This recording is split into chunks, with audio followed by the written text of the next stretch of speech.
Terima kasih moderator sekaligus Ketua PDUI Jawa Timur. Terima kasih undangannya Dr. Nur Haji. Juga izinkan saya berbicara dalam 30 menit ke depan.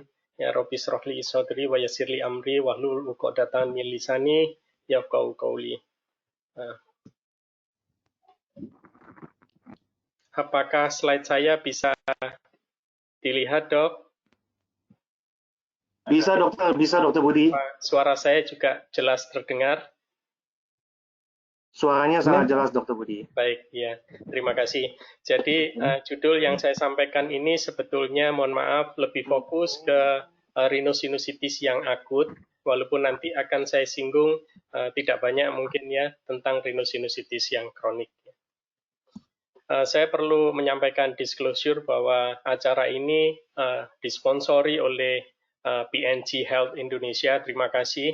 Jadi saya juga akan terlibat dalam bagian dari webinar ini. Untuk memulai materi, saya awali dulu apa yang kita sebut sebagai mucociliary transport system yang meliputi silia dan mucous blanket atau palut lendir. Ya. Palut lendir ini terdiri dari dua layer. Yang pertama sol yang lebih encer dan gel yang lebih kental. Gel yang lebih kental ini diproduksi oleh sel goblet, ya. Kemudian juga diproduksi oleh kelenjar submukosa. Sedangkan yang sol ini banyak diproduksi karena pertukaran air pada permukaan mukosa melalui pompa natrium dan klorida. Pada sol ini banyak mengandung innate immunity ya, antara lain lisosim, human beta 1 defensin ya, juga ada bitter taste reseptor padanya ya. Jadi ya. Nah, silia ini memiliki gerakan yang sinkron dan ke arah yang jelas ya. Di dalam kavum-nasi, silia ini bergerak ke arah posterior, ke arah nasofaring. Dan silia yang ada di kavum sinus, dia menggerakkan mucous blanket menuju ke kavum nasi melalui ostium naturale sinus paranasal. Nah, gerakan sinkron dari silia baik dari kavum sinus maupun kavum nasi ke arah tertentu ini kita namakan mucociliary clearance ya. Nah, yang perlu kita perhatikan bahwa supaya silia ini bisa bergerak leluasa, jadi ini active stroke dan resting stroke, dia tenggelam di dalam sol. Namun ujung dari silia ini harus dapat menyentuh lapisan gel. Jadi sebetulnya yang digerakkan oleh silia ini adalah lapisan gel. Karena lapisan gel ini nanti yang akan membawa partikel-partikel yang terperangkap. Ya. Partikel-partikel yang terperangkap ini ukurannya tidak boleh lebih kecil dari 0,5 mikron. Ya. Jika ukuran sol itu terlalu pendek, jadi ukuran normal dari sol ini 7 sampai 14 mikron, ya. Kalau ini terlalu pendek, maka silia tidak mempunyai ruang gerak. Atau sebaliknya, kalau sol ini terlalu tinggi, maka ujung dari silia ini tidak bisa menyentuh lapisan gel. Otomatis lapisan gel ini tidak bisa di clearance. Ya. Pada kondisi demikian, maka mucociliary clearance akan terganggu. Nah, ini sekali lagi lapisan mukosa dan lapisan submukosa. Dan di antaranya ada pemisah yang namanya membran basalis. Ya. Ada setidaknya 4 sel yang terdapat pada lapisan mukosa. Yang terbanyak adalah sel kolumnar bersilia, ini sekitar 70%, dan sisanya adalah sel kolumnar tanpa silia, serta sel goblet sekitar 5-10%, dan ada lagi sel-sel basal, jumlahnya tidak banyak 5%. Sel basal ini berfungsi sebagai stem cell. Jadi kalau terjadi kerusakan pada mukosa, maka sel basal ini akan berdiferensiasi menjadi sel-sel yang diinginkan. Dan sel-sel ini, sel 4 macam sel ini berikatan satu sama lain begitu kuatnya melalui tight junction, apical junction, desmosom, ya, adherent junction, sehingga menciptakan mechanical barrier yang sangat bagus, sehingga tidak mudah ditembus oleh mikroorganisme. Demikian juga selain dia berikatan satu sama lain, sel-sel ini juga duduk dengan kuat melekat erat pada membrana basalisnya. Ya.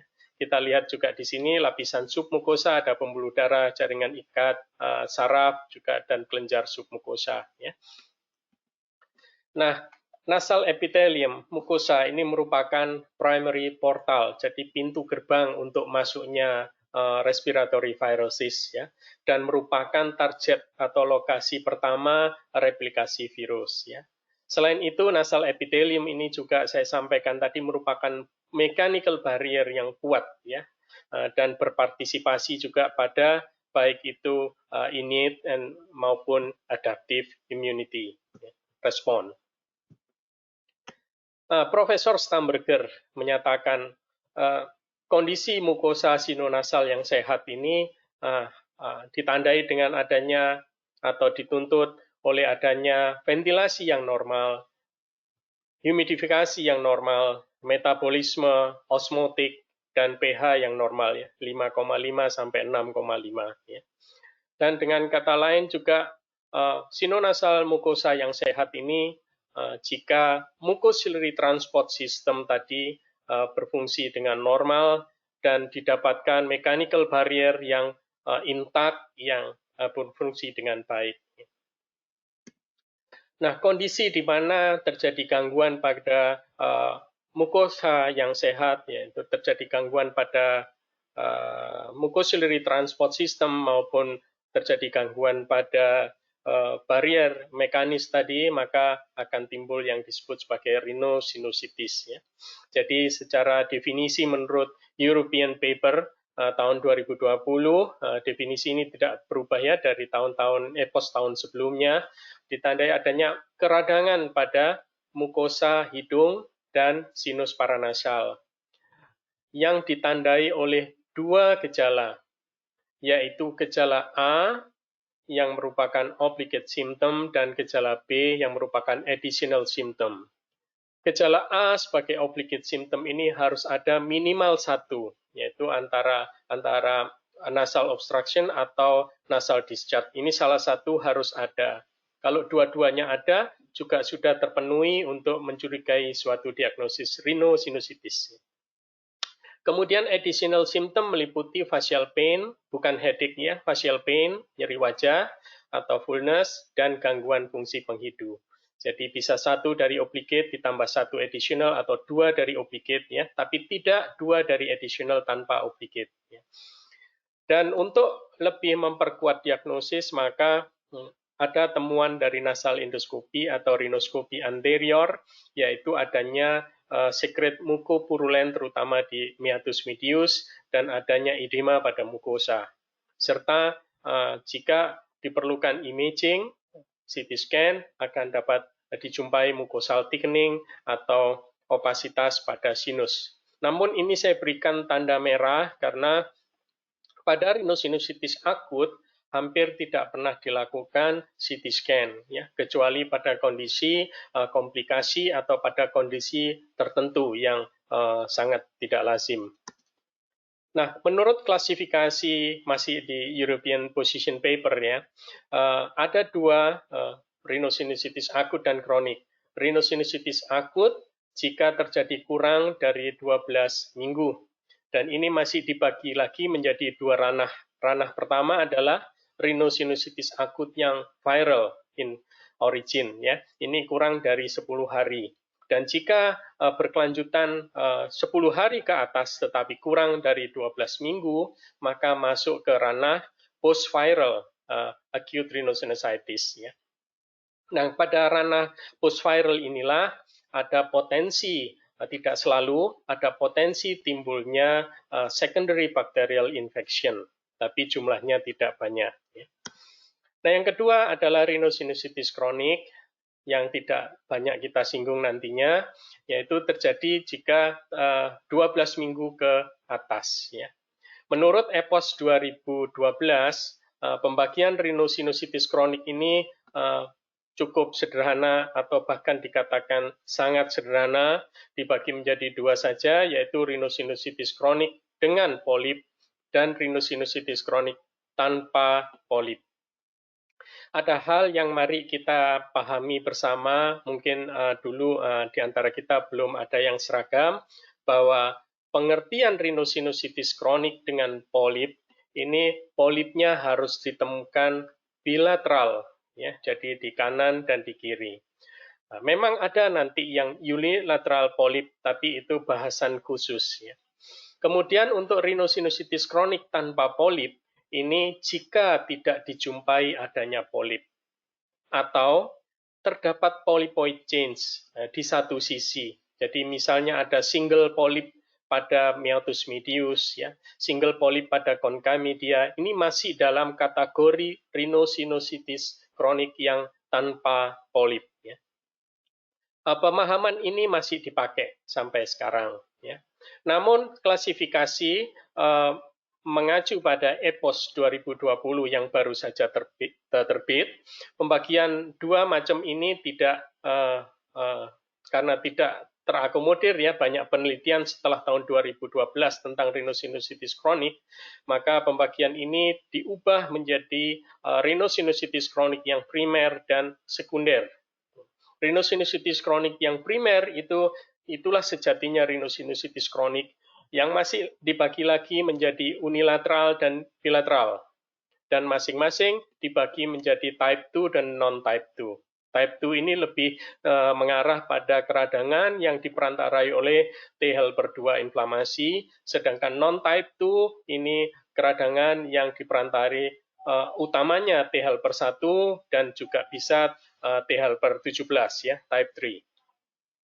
Sedangkan pada rhinosinusitis yang kronik, yang sekunder, ini merupakan rhinosinusitis kronik yang merupakan akibat dari kondisi yang lain, atau memang kondisi yang lain, bukan kondisi primer. Ini juga dibagi menjadi unilateral dan bilateral. Yang unilateral ini termasuk lokal patologi, ini misalnya antroguanal polip. Jadi antroguanal polip tidak masuk di dalam rhinosinusitis kronik yang primer. Ya. Kemudian yang kedua, sinusitis maxillaris dentogen. Jadi ini juga bukan rhinosinusitis kronik yang primer. Ketiga adalah rhinosinusitis fungal ball, ya, sinusitis bola jamur. Sedangkan yang secondary, yang bilateral ini meliputi mechanical inflammatory immunity. Ya, mechanical ini bisa dijumpai pada kasus-kasus cystic fibrosis, pada primary ciliary dyskinesia. Ya, sedangkan pada inflammatory ini bisa dijumpai pada Wegener granulomatosis maupun pada Church-Strauss syndrome, ya, serta gangguan immunodefisiensi. Etiologi atau predisposing factor, ya, saya agak sulit membedakan etiologi dan predisposing factor pada kondisi rhinosinusitis ini sangat kompleks, ya, terutama pada rhinosinusitis kronik itu predisposing faktornya sangat kompleks. Namun pada rhinosinusitis akut, kalau boleh kita sederhanakan, penyebabnya utamanya adalah microbial factors, local factors, dan environmental factors. Jadi bisa kita singkat seperti ini. Sebagian besar, lebih dari 90% rhinosinusitis akut itu merupakan viral etiology. Jadi dengan demikian nanti penggunaan antibiotik tentunya harus hati-hati. Ya. Viral infection ini dianggap dapat berpotensi menimbulkan kerusakan pada struktur epitel. Jadi akan mengganggu barrier mechanical yang normal. Ya. Yang kedua, dapat menimbulkan dysregulasi dari imunitas non-spesifik maupun yang spesifik. Ya. Kemudian dapat membantu perlekatan bakteri pada target. Jadi membantu terjadinya secondary bacterial infection karena virus ini dianggap sebagai open the gate. Ya. Kemudian yang Berikutnya juga dapat virus ini mempromot bacterial release dari matriks biofilm, jadi menjadi bakterial planktonik ya. Dan tentunya secara umum akan mengganggu keseimbangan dari mikrobiom. Mikrobiom itu komunitas dari mikroba secara umum dalam suatu environment ya. Kemudian bacterial infection sendiri tidak banyak, dan kuman-kuman yang umum menyebabkan rhinosinusitis akut ini juga tidak berubah ya, Streptococcus pneumoniae, Haemophilus influenza, Moraxella catarrhalis dan Staphylococcus aureus ya. Sehingga kondisi antara virus dan bacterial infection ini akan kita sebut sebagai viral bacterial co-infection. Jadi memang keberadaan virus ini bisa memicu timbulnya secondary bacterial infection. Kemudian lokal faktor, ini antara lain adanya rinitis, alergi, vasomotor, medikamentosa, serta reflux disease ya, LPR ya. Kemudian masih banyak lagi. Dan environmental faktor yang penting adalah asap rokok, baik itu perokok aktif maupun perokok pasif ya. Yang lain adalah polutan dari udara maupun iritan berbahaya yang lainnya. Satu lagi yang perlu dipahami bahwa ada kalanya rhinosinusitis akut ini disebabkan oleh adanya abnormalitas dari anatomical structure ya, yaitu namanya anatomic variation.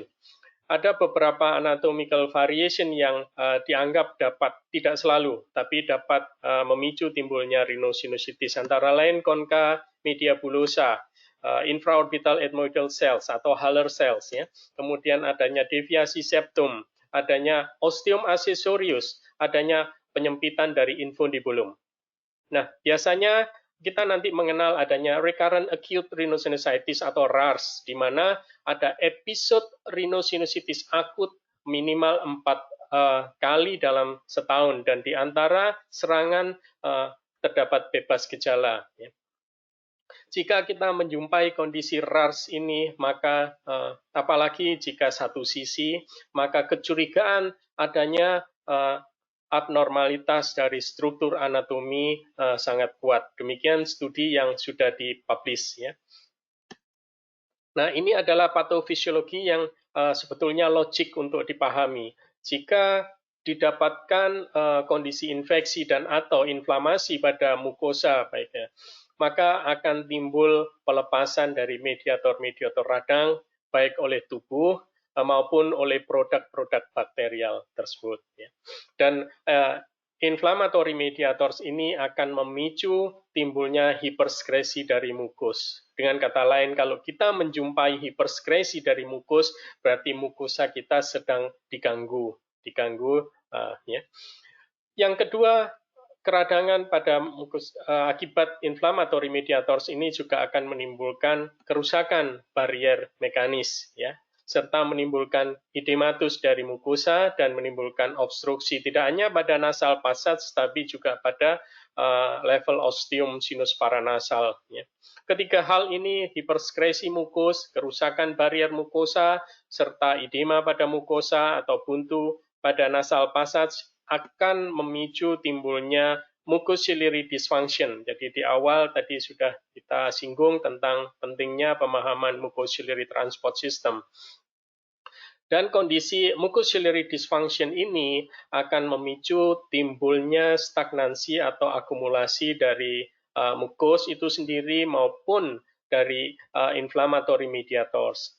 Dan ini stagnansi ini juga dapat dipicu langsung oleh kondisi obstruksi dari nasal passage juga. Ya. Dan adanya akumulasi mukus, ya, akan merupakan media yang baik untuk pertumbuhan kuman karena kuman akan mengambil nutrisi dari metabolisme mukus yang ada di lingkungan tersebut, dan ini akan menimbulkan proses inflamasi berlanjut lebih berat. Ya. Demikian juga akumulasi dari mukus dan inflammatory mediator juga akan secara langsung memperberat kondisi inflamasi sehingga terjadi lingkaran setan.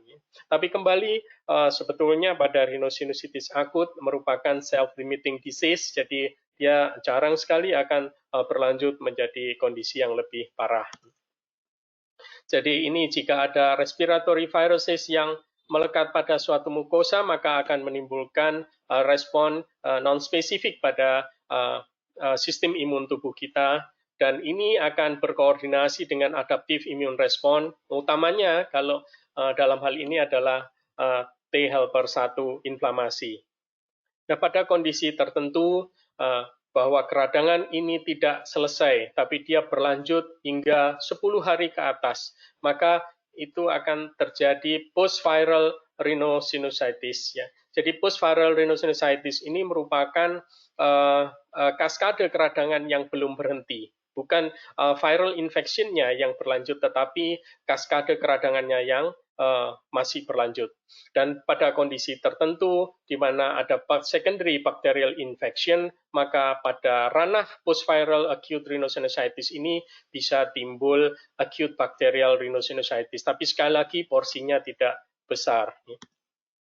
Nah, ini gejala yang patut kita cermati, bahwa kondisi common cold ini adalah acute viral ya, rhinosinusitis, bahwa pada awal-awal sakit sekitar hari kedua, ketiga, atau bahkan hari keempat, maka ada beberapa gejala yang menonjol, antara lain hiperskresi mukus yang berlebihan, ya, adanya buntu hidung yang berlebihan, dan gejala konstitusional yang lain. Dan hiperskresi mukus yang encer ya, akan menjadi kental setelah 5 hari, 6 hari, 7 hari, dan seterusnya.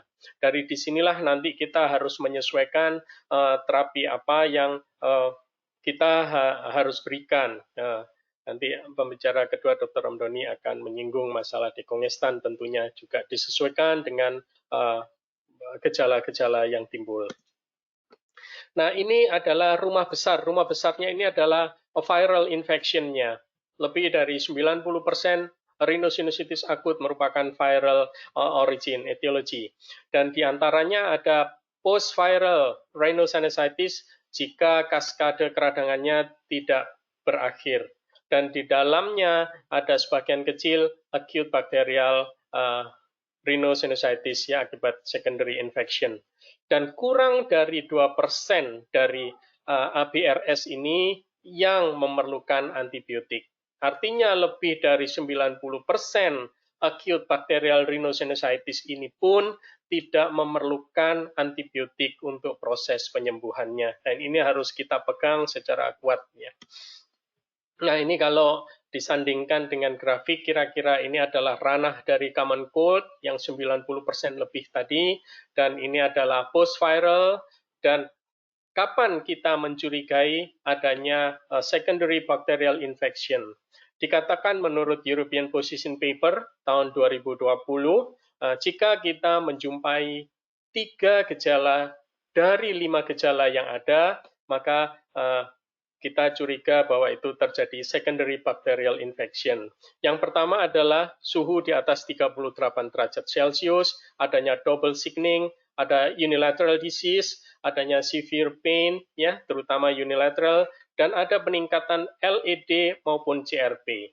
Dan di antara semua ini, dalam systematic review yang dilakukan oleh Suwanna Wong dari Thailand, ya, dan kawan-kawan et al., peningkatan CRP ini yang memiliki makna yang signifikan. Ya.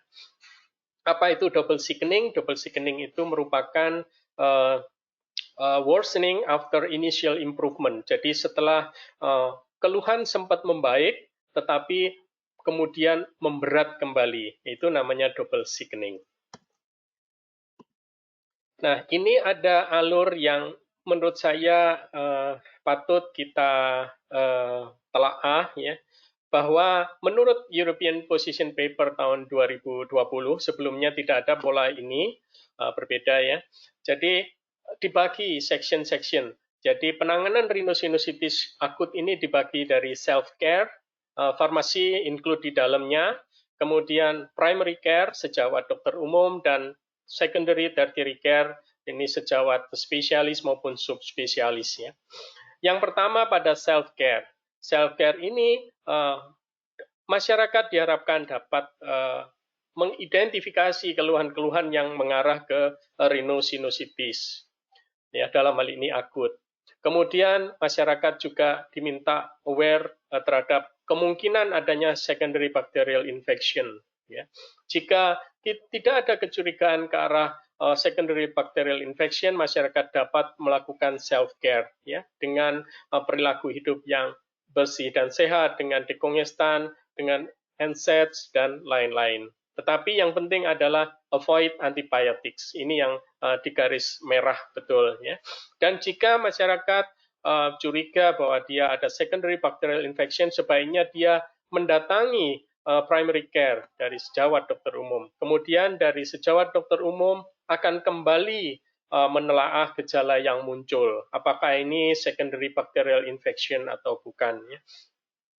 Jika memang ada post-viral infection atau secondary, jika tidak ada kecurigaan secondary bacterial infection, maka cukup dilakukan self-care kembali oleh si pasien. Dan jika memang prolong post-viral atau ada kecurigaan secondary bacterial, maka bisa diberikan terapi oleh sejawat dokter umum berupa intranasal corticosteroid, ya, dekongestan, herbal medicine, dan saline spray ya, jadi irigasi dengan larutan garam fisiologis, baik itu disemprot maupun diirigasikan. Dan yang penting adalah avoid antibiotik. Di sini dikatakan berkali-kali ya. Nah, selain itu sejawat dokter umum juga mengevaluasi apakah ada kemungkinan RARS, recurrent acute rhinosinusitis. Di sini ditulis 3 episode, tapi di literatur disebutkan 4 episode ya. Jika tidak ada dugaan RARS, dapat dipertimbangkan pemberian antibiotik ya. Dan jika 10 hari dengan antibiotik tidak ada perbaikan, sebaiknya dirujuk ke secondary atau tertiary care. Dan kalau dalam evaluasi sejawat dokter umum didapatkan kecurigaan RARS, recurrent acute rhinosinusitis, maka sebaiknya itu dirujuk ke spesialis ya, karena akan dievaluasi lebih lanjut yang kemungkinan anatomical variation tadi. Dan ada kotak ungu yang perlu diperhatikan, yaitu immediate referral jika menemui alarm symptoms, antara lain adanya periorbital edema, adanya perubahan atau pendorongan dari bola mata, proptosis misalnya demikian, adanya pandangan ganda, adanya ophthalmoplegia, kelumpuhan otot-otot ekstrinsik bola mata, kemudian ada pengurangan visus ya, kemudian ada severe headache, ada frontal swelling, adanya tanda-tanda sepsis, meningitis, dan other neurological signs, maka ini tanda-tanda komplikasi yang berbahaya dari rhinosinusitis akut, walaupun ini sangat jarang. Baik, menuju pada akhir presentasi, ada 3 slide belakang. Yang pertama, red flag yang pertama, why should not we use antibiotics in most situation of acute rhinosinusitis ya. Jadi kita lihat dulu bahwa antibiotika itu memang membunuh bakteri yang patogen. Dia tapi juga membunuh flora normal dan dia akan mengganggu atau mengubah homeostasis dari mikrobiom. Dan dikatakan dalam European Position Paper, prolonged change dari mikrobiom ini akan memicu timbulnya rhinosinusitis kronik. Ya. Kemudian untuk flora normal sendiri, yang pertama, flora normal itu memproduksi zat yang sangat berguna, yaitu bakteriolisin yang akan membunuh kuman-kuman patogen. Yang kedua, dia melakukan nutritional competition dengan kuman-kuman patogen. Jadi berebut nutrisi dengan kuman patogen. Yang ini menguntungkan bagi kita host ya. Kemudian membantu maintain dari mikrobiom homeostasis. Nah, dari penelitian systematic review yang dilakukan oleh Swana Wong, disebutkan bahwa 70% dari secondary bacterial infection ini dapat sembuh spontan tanpa pemberian antibiotik. Jadi ini isu terhadap antibiotic awareness sangat kita tekankan berkali-kali dalam rhinosinusitis akut ini karena penggunaan antibiotik di seluruh dunia cukup besar pada rhinosinusitis akut dalam konteks bahwa ini sebetulnya tidak rasional. Yang kedua, red flag yang kedua, bahwa CT scan tidak direkomendasikan pada rhinosinusitis akut kecuali ada komplikasi, dan ini ranah di secondary atau tertiary care. Dan yang terakhir mungkin Waters, posisi Waters, occipitomental ya. Ini dikatakan memiliki low validity. Jadi sebetulnya posisi Waters ini untuk rhinosinusitis akut, bukan untuk kasus yang lain, sudah ditinggalkan. Ya, demikian. Nah, sebagai summary bahwa mukosa yang sehat itu dipengaruhi oleh mucociliary transport system yang sehat dan barrier mukosa yang baik. Segala sesuatu yang akan mengganggu kondisi tersebut bisa memicu timbulnya rhinosinusitis. Dan karena sebagian besar rhinosinusitis ini penyebabnya adalah viral infection, maka antibiotik tidak perlu diberikan pada sebagian besar situasi. CT scan tidak direkomendasikan, serta water position demikian juga sudah tidak lagi dipakai. Manajemen guideline-nya membagi menjadi 3 ranah, yaitu self-care, primary care, dan secondary atau tertiary care. Demikian yang mungkin bisa saya sampaikan, kurang lebihnya mohon maaf juga kalau ada kata-kata yang salah atau menyinggung, saya mohon maaf. Saya kembalikan kepada moderator. Wassalamualaikum warahmatullahi wabarakatuh.